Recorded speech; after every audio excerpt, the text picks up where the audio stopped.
Our story begins not with the Great Pyramids or the golden masks of pharaohs, but in a much older, quieter time. We must travel back more than 5,000 years to a period we call pre-dynastic Egypt. This was an era before the land of the Nile was united under a single king, before the first dynasty had even been imagined. Small communities of people lived along the fertile banks of the great river, their lives intimately tied to its rhythms of flood and harvest. They were farmers and herders, skilled craftspeople who made beautiful pottery and sharp flint tools. It was a world shaped by the sun, the water, and the vast unforgiving desert that stretched out on either side of their green valley. These early Egyptians were laying the very foundations of the magnificent civilization that would follow. They were developing the ideas and traditions that would one day blossom into the complex religion and statecraft of the pharaonic age. They did not build towering stone monuments, but their legacy is just as profound, preserved not in stone, but in the dry sands of the desert itself. To understand the Egypt of Tutankhamun and Cleopatra, we must first journey back to this simpler time, to witness the origins of their deepest beliefs about life, death, and the journey that lay beyond. It is here, in this ancient soil, that we find our first clues. The landscape itself was a powerful force in their lives. The Nile River brought life, a ribbon of green that cut through the endless ochre and yellow of the desert. But the desert, which they called the Red Land, was the realm of the dead. It was a place of stillness and preservation, a vast, dry expanse where the sun's heat could halt the natural course of decay. This duality of the life-giving river and the preserving desert profoundly shaped the worldview of these ancient people. They observed that things left in the hot, dry sand did not rot away, but were instead kept, almost frozen in time. This simple, natural observation would become the cornerstone of their funerary practices. It is in this pre-dynastic world that we find some of the most remarkable human remains ever discovered. These are not the elaborately wrapped mummies we might imagine, encased in decorated coffins and buried in grand tombs.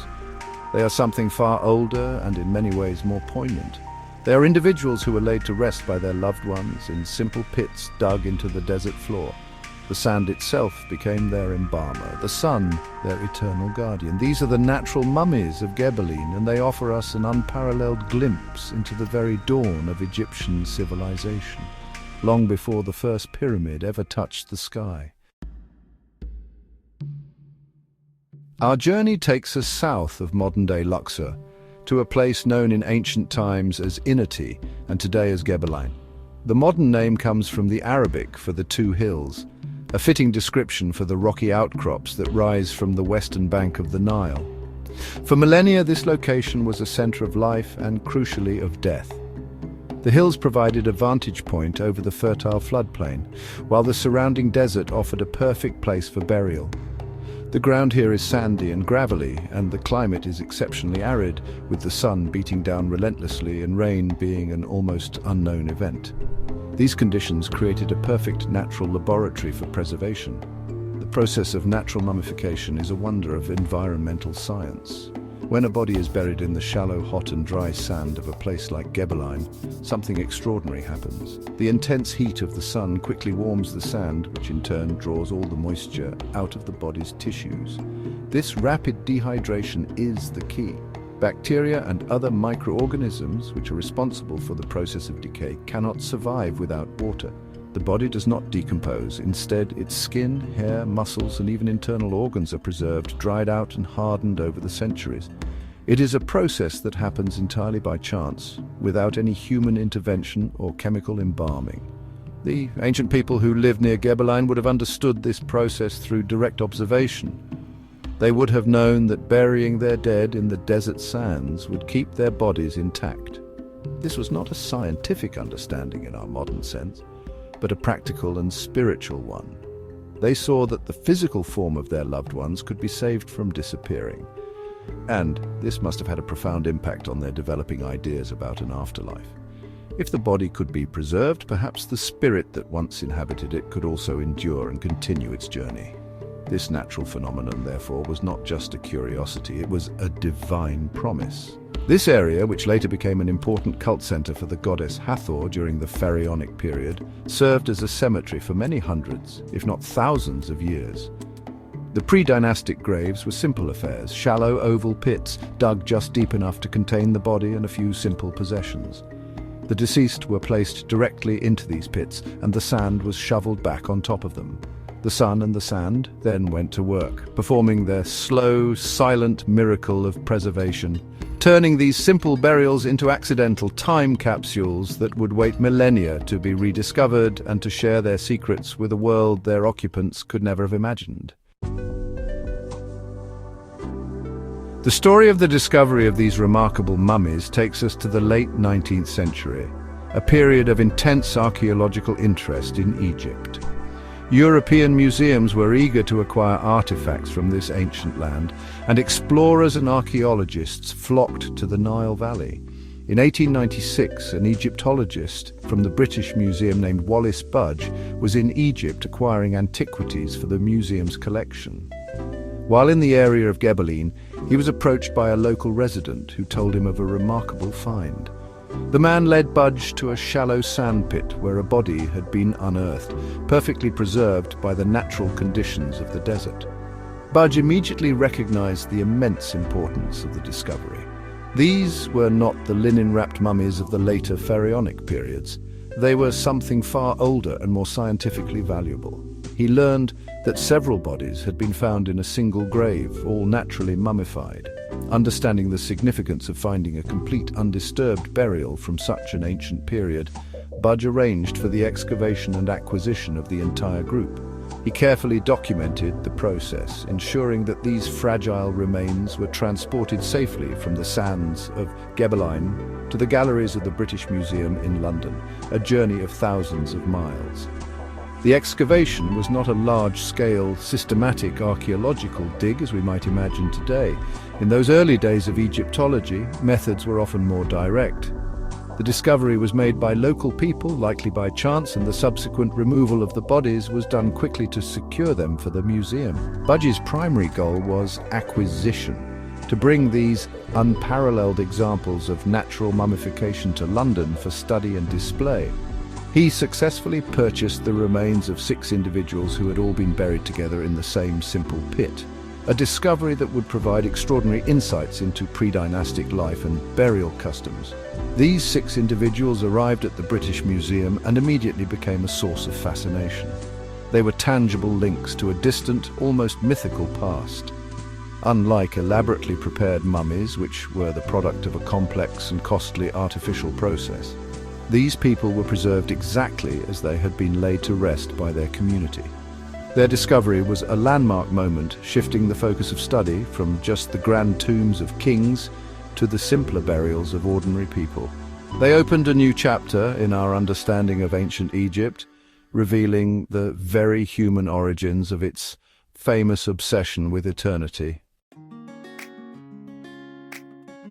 The 6 mummies that Wallace Budge acquired from Gebelein were not all the same. They represented a small community, a cross-section of the people who lived and died along the Nile over 5 millennia ago. The group consisted of 5 men and 1 woman, though their exact relationships remain a mystery. Were they a family? Or were they members of a community buried together over a short period? We may never know for sure. What is certain is that they were all interred in the same grave, a shallow pit where their bodies were gently curled into a fetal position, lying on their left sides. This specific posture is a hallmark of pre-dynastic burials across Egypt. One of these individuals, a young adult male, has become particularly famous. He is known to millions of visitors at the British Museum as Gebelein Man, though his original nickname was Ginger because of the reddish-gold tufts of hair still clinging to his scalp. His preservation is astonishing. You can clearly see his fingernails and toenails, the contours of his muscles and the leathery, wrinkled texture of his skin, all perfectly maintained by the hot sand. He lies as he was placed, his knees drawn up towards his chest, his hands positioned before his face. This posture is thought to mimic the position of a baby in the womb, perhaps symbolizing a hope for rebirth in the afterlife. The other individuals in the grave show similar levels of remarkable preservation. Analysis has suggested they were of various ages, from adolescents to mature adults. The fact that they were buried together is significant. It suggests a communal burial practice, perhaps for those who died around the same time from a common cause, or it could simply be a family plot used over several years. The lack of any separating walls or markers within the grave pit indicates a close connection between these individuals in death, just as they likely had in life. Their shared final resting place speaks volumes about the social bonds that held these early communities together. Unlike the lavish tombs of the pharaohs, this grave contained very few objects. Some fragments of pottery and a flint blade were found, but there were no golden treasures or elaborate furniture. This simplicity is characteristic of the period.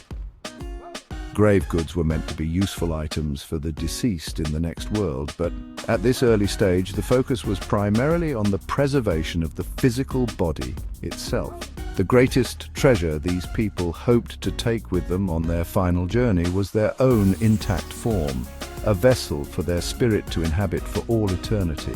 Their simple grave tells a powerful story of faith placed not in wealth, but in the preserving power of the desert. The burial of the Gebelein people was a ritual of profound simplicity and care.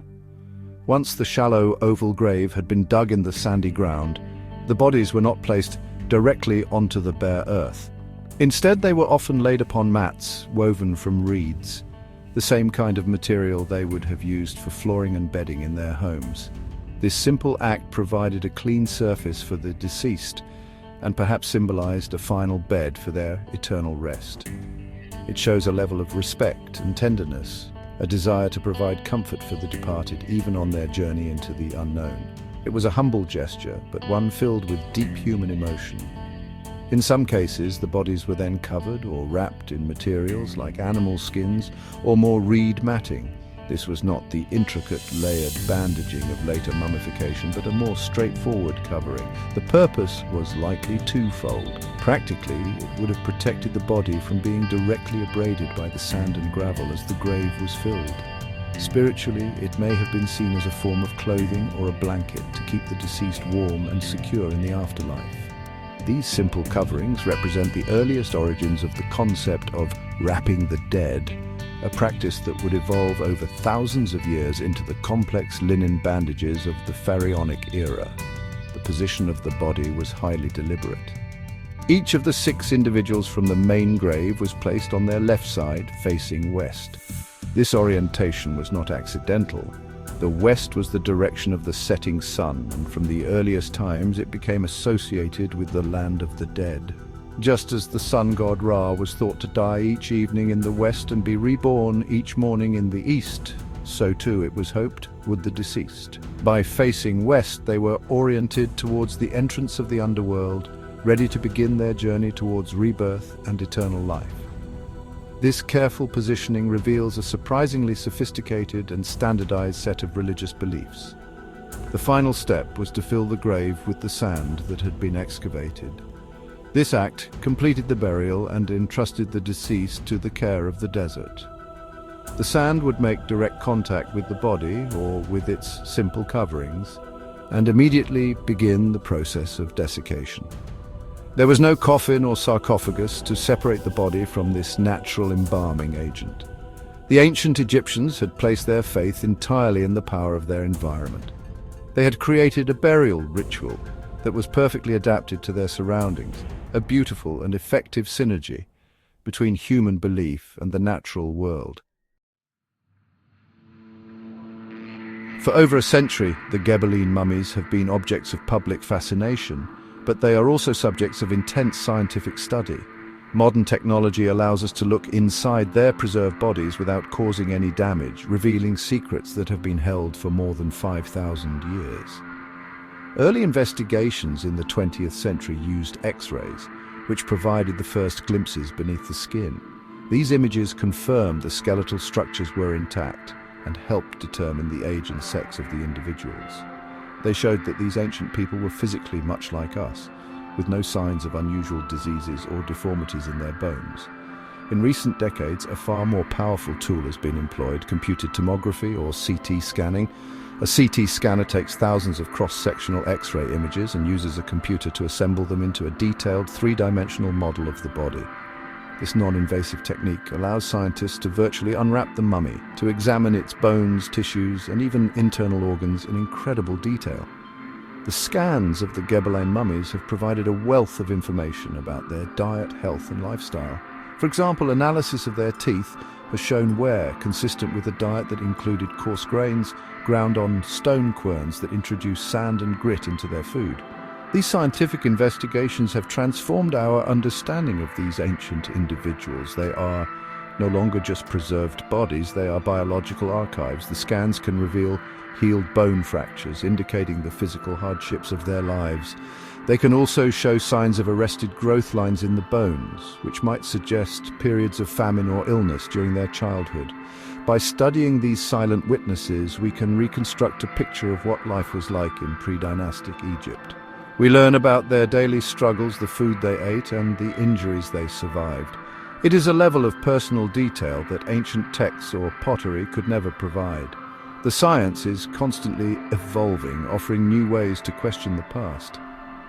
Isotopic analysis of hair and bone can tell us about the geographic areas where a person lived and what their diet consisted of in the years leading up to their death.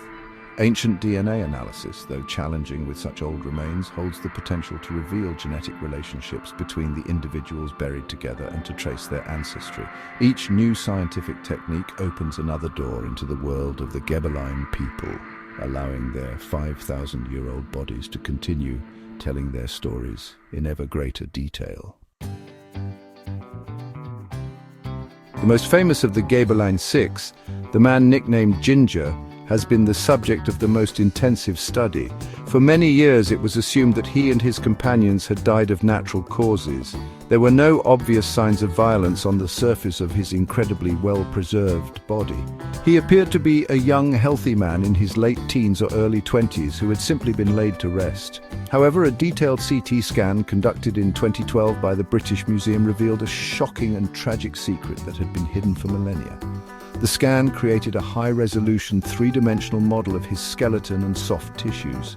As scientists virtually peeled back the layers of skin and muscle, they made a startling discovery. Beneath his left shoulder blade, they found a small puncture mark in the soft tissue.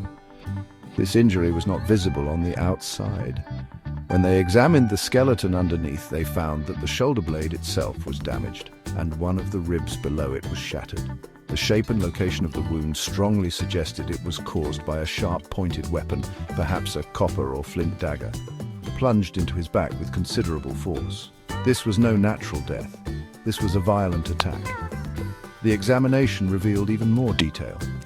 The weapon, which was likely around 2 centimeters wide, entered his back from above and behind, piercing the tissues and bone with such force that it would have almost certainly punctured his left lung, causing it to collapse and leading to massive internal bleeding. This would have been a fatal wound. There were no signs of healing around the injury, confirming that it happened at, or very near, the time of death. The young man we know as Gebelein Man was, in all likelihood, the victim of a deliberate, violent assault. He was murdered. This discovery completely changed our perception of him and his time. It serves as a stark reminder that the pre-dynastic period, while seemingly simple, was not necessarily peaceful. Conflicts over resources, territory, or personal disputes could and did end in violence. The silent testimony of Gebelein Man's body speaks of a human tragedy, a young life cut short. It adds a layer of poignant reality to our understanding of this ancient society, reminding us that alongside their developing beliefs in an eternal afterlife, they also faced the very real and brutal dangers of the world they lived in. The burials at Gebelein are more than just archaeological finds. They are sacred texts, written not with ink, but with human bodies and simple objects. They provide our earliest and most direct evidence for the origins of ancient Egyptian beliefs about life after death.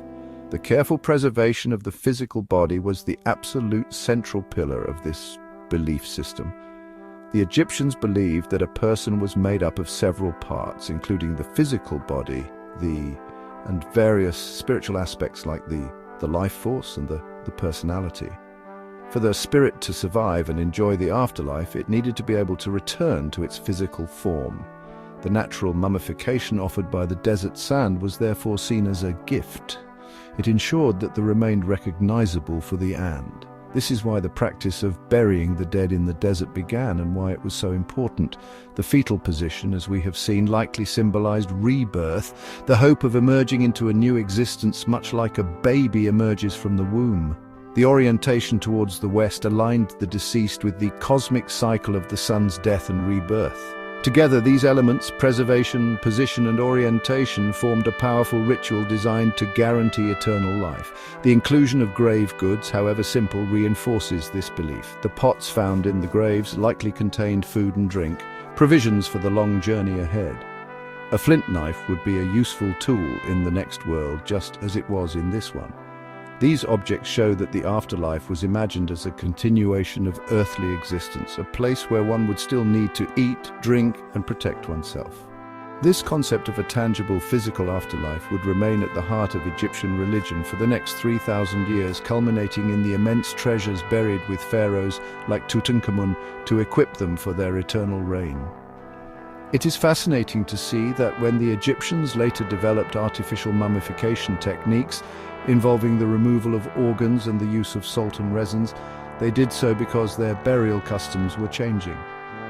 As they began to use coffins and build tombs, the body was no longer in direct contact with the hot sand. Artificial mummification was, in essence, an invention designed to replicate the preserving effects of the desert that they had relied on for centuries. The Gebelein mummies, therefore, stand at the very source of this tradition, showing us the natural origin of one of the world's most famous and enduring cultural practices. Today, Gebelein Man and one of his female companions lie in a specially designed gallery at the British Museum, where they are seen by millions of people every year. Their display is handled with the utmost respect, recognizing that these are not objects, but human beings who once lived, breathed, and felt joy and pain. They serve as powerful ambassadors from a world that is almost unimaginably distant from our own. Looking upon their preserved forms, we are not just seeing history, we are coming face to face with an ancestor. This direct personal connection is something that no pot, tool, or text can ever truly replicate. The importance of the Gebelein mummies extends far beyond their public display. They remain a vital resource for scientists and historians seeking to understand the dawn of Egyptian civilization. As new analytical techniques are developed, these silent individuals may have even more stories to tell. They can teach us about ancient diseases, population genetics, diet, and the environmental conditions of the Nile Valley over 5 millennia ago. They are a finite and precious archive of biological and cultural information. A window into a time before writing, when the only records left behind were those etched into bone and preserved in skin. They also teach us a profound lesson about our shared humanity. When we look at Gebelein Man, we learn of his tragic, violent death. We see the care with which his community buried him, placing him in a position of hopeful rebirth and orienting him towards the eternal sunset. In this single burial, we see the echoes of our own modern experiences. Violence and loss, but also love, hope, and the desire for something more beyond the end of life.